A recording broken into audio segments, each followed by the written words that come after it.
The rain had just begun when I ducked into the small neighborhood bookstore to escape the weather.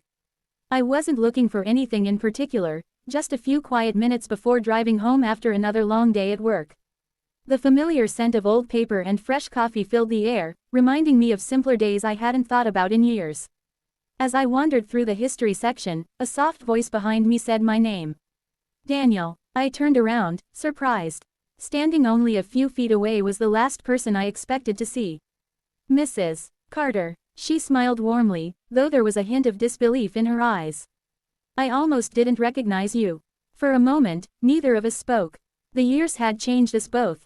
Her hair now carried gentle streaks of silver, but the kindness in her eyes was exactly the same as I remembered from high school. She still carried herself with quiet confidence, the kind that had made every student feel safe in her classroom. I can't believe it's really you, I said with a laugh. It's been, 15 years? Closer to 17, she replied. I shook my head in amazement. 17 years. Back then, I had been one of the quiet students who always sat near the window, more comfortable reading than talking. Home wasn't easy, and Mrs. Carter had been one of the few adults who noticed when something was wrong without forcing me to explain. She had encouraged me to keep writing, praising every essay I submitted even when I doubted myself. Sometimes a single sentence from her was enough to help me through an entire week. I still remember the stories you wrote, she said, almost as if she had read my thoughts. You always had a way of making people feel something. I smiled awkwardly. I don't write much anymore. That's a shame. Before I could answer, she looked at me carefully, almost studying my face.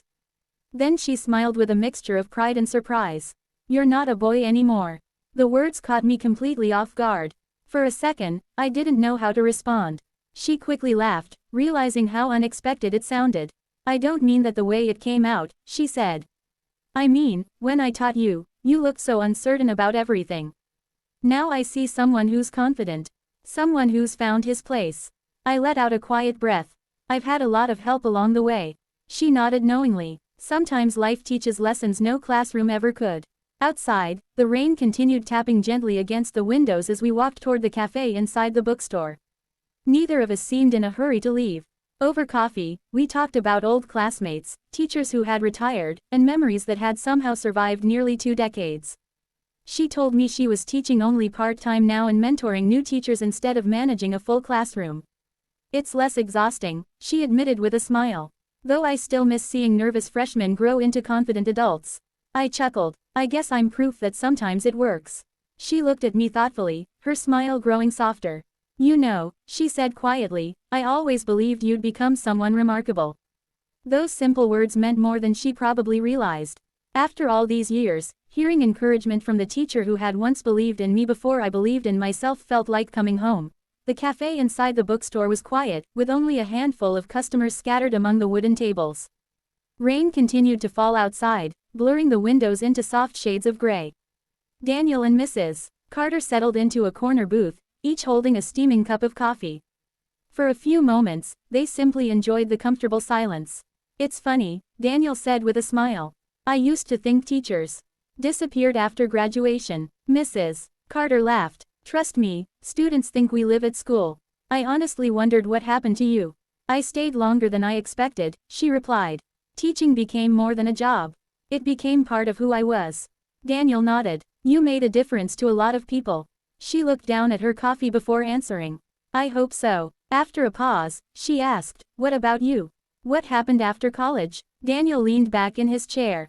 It wasn't easy. I worked construction during the day while finishing night classes. There were months when I barely slept. Mrs. Carter listened without interrupting, just as she had years ago. I almost gave up several times, he admitted. But every time I thought about quitting, I remembered something you wrote on one of my essays. Her eyebrows lifted. I did. Talent means very little without perseverance. Never underestimate what persistence can build. Mrs. Carter stared at him in surprise. You still remember that? Word for word. A quiet smile spread across her face. I wrote that so many years ago. It stayed with me. She looked genuinely moved. As teachers, we rarely know which words students remember. Most of the time, we wonder if they remember anything at all.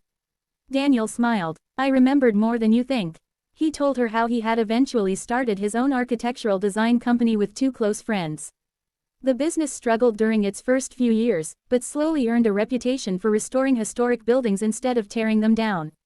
Mrs. Carter listened proudly. I always knew you'd build something meaningful. It wasn't just me, Daniel replied. There were people who believed in me before I believed in myself. She lowered her eyes, understanding exactly what he meant. After another quiet moment, Daniel asked, "Did you ever leave town?" She shook her head. I had opportunities. Bigger schools. Better salaries. But my parents became ill, so I stayed to help them. I'm sorry. They've both passed away now. I'm sorry for your loss.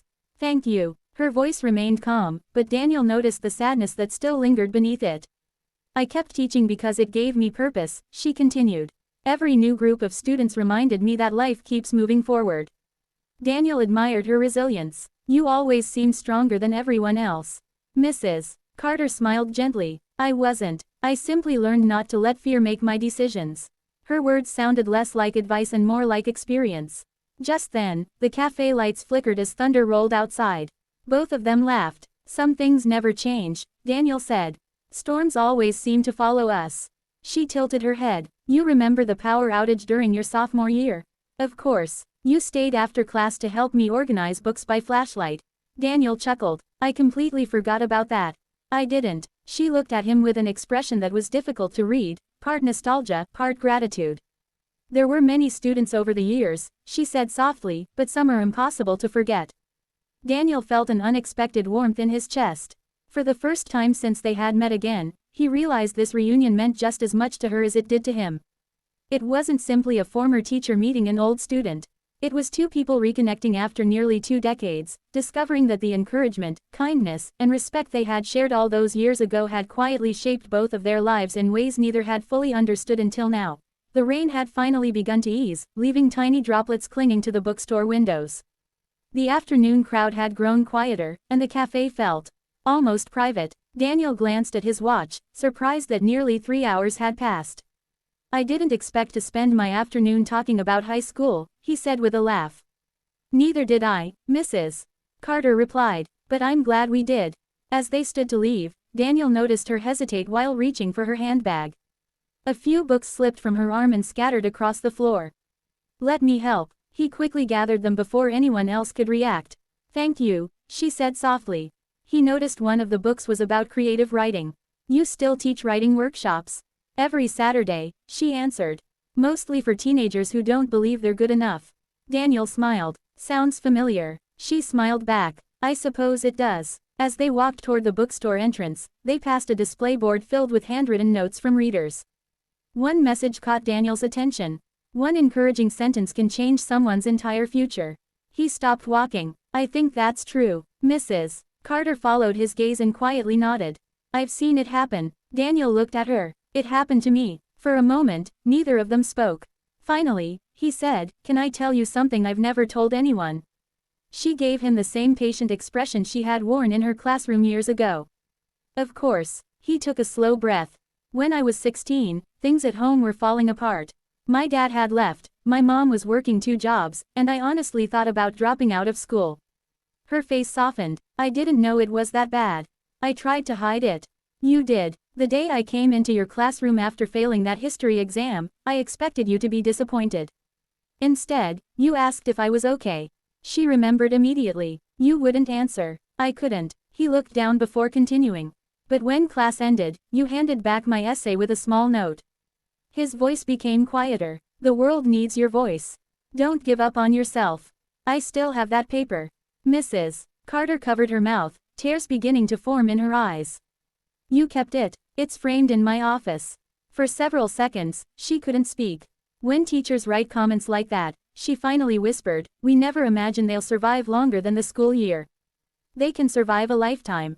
A tear rolled gently down her cheek. You have no idea how much I needed to hear that today.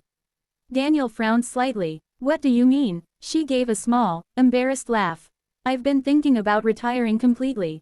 Really, I've wondered if I've made enough of a difference anymore. Daniel shook his head immediately. If you're asking me, the answer is yes. She smiled through her tears. You were one of thousands of students. No, Daniel replied. You were one of the few adults who believed in a scared kid before anyone else did. His words hung quietly between them. Outside, the clouds finally broke apart, and a ray of afternoon sunlight streamed through the bookstore windows, filling the entrance with warm golden light. Mrs. Carter looked toward the bright sky before turning back to Daniel. I suppose life has a funny way of bringing people together at exactly the right moment. I think so too. Before they stepped outside, Daniel reached into his wallet and handed her a business card. If your writing workshop ever needs sponsors, books, or scholarships for students, call me. No hesitation. She accepted the card with both hands. I appreciate that. No, he said with a grateful smile. This is simply my chance to pass forward the kindness you showed me years ago.